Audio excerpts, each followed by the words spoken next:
Welcome back to this special edition of Hannity. On the heels of the historic peace deal between the United Arab Emirates and Israel, the Trump administration has been working overtime to protect American interests in the Middle East and around the world. In Asia, Secretary of State Mike Pompeo is cracking down on the Communist Party of China, starting with placing restrictions on diplomats here on U.S. soil. Pompeo's goal is to level the playing field and respond to the restraints China already has in place on Americans. This comes as tensions with China seem to be reaching a fever pitch. Yesterday, the Pentagon reported China's plans to double their nuclear stockpile in the next 10 years. And today, during an interview, Attorney General Bill Barr issued this warning. Listen. Of those three countries that the intelligence community has pointed to, Russia, China, and Iran, which is the most assertive, the most aggressive in this area?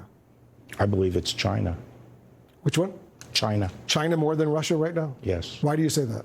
Because I've seen the intelligence. That's what I've concluded.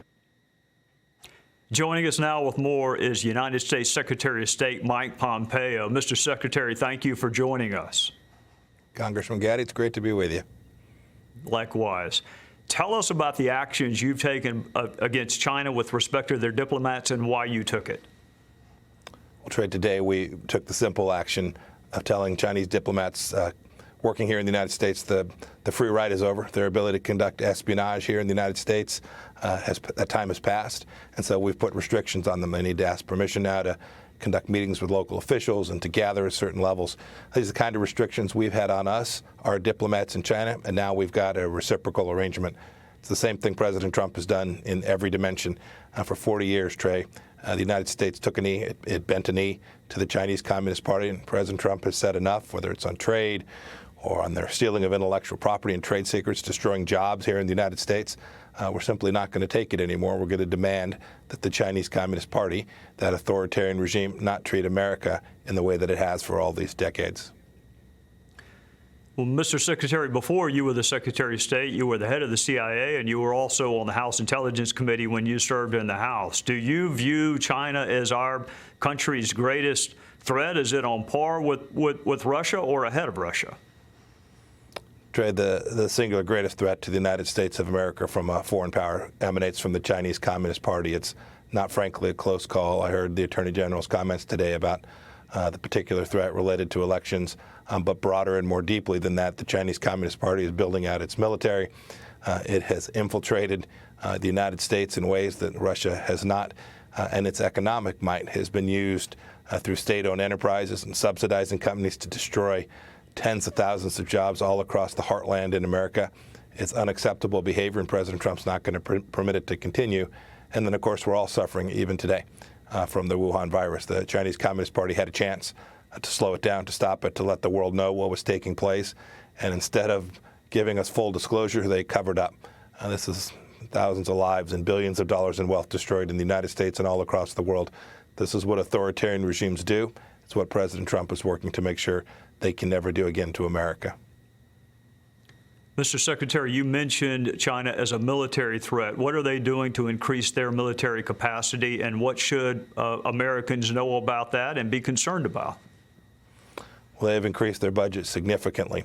It's permitted them to conduct an enormous amount of missile tests, increasing risk throughout Southeast Asia. They're building out their Navy.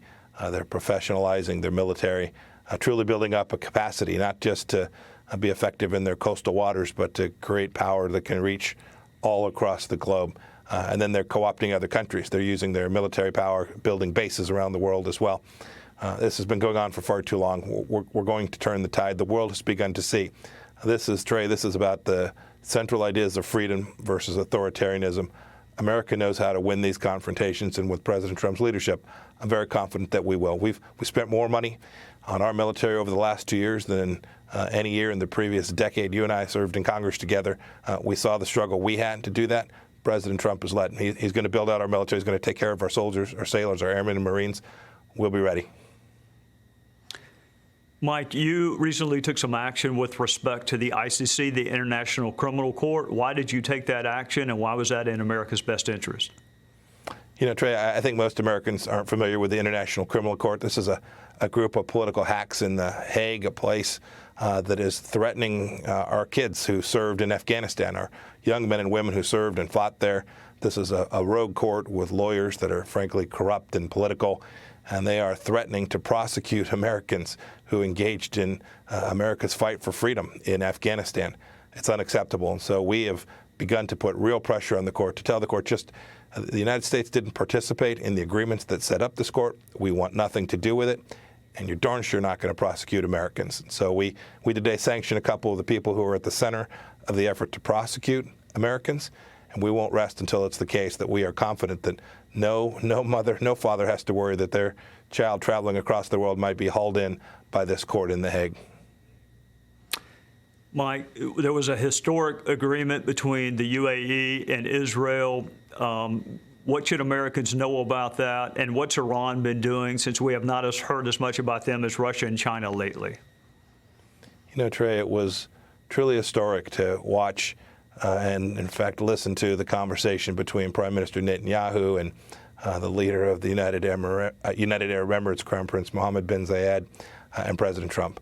A historic peace agreement where we've had this long history of the Arab states not recognizing Israel as the Jewish homeland and as it ought to be, a nation that has a right to exist. And President Trump, his vision for peace is beginning to come to fruition. We've now seen the first country in 2.5 decades recognize Israel's right to exist, and you can already see the benefits to both the people of Israel and the people of the United Arab Emirates. The part came about in part because of the president's decision early on. He recognized that the Islamic Republic of Iran was the greatest threat to stability in the Middle East, the greatest threat to our kids, our men and women, and our safety here in the United States. The United Arab Emirates and Israel both recognize Iran as this great threat, so they've now found a way to build out a relationship which can build out a coalition to ultimately make sure that this threat never reaches American shores or harms anyone in the Middle East either. Secretary Pompeo, thank you for your service to our country, including your service in uniform when you finished at West Point.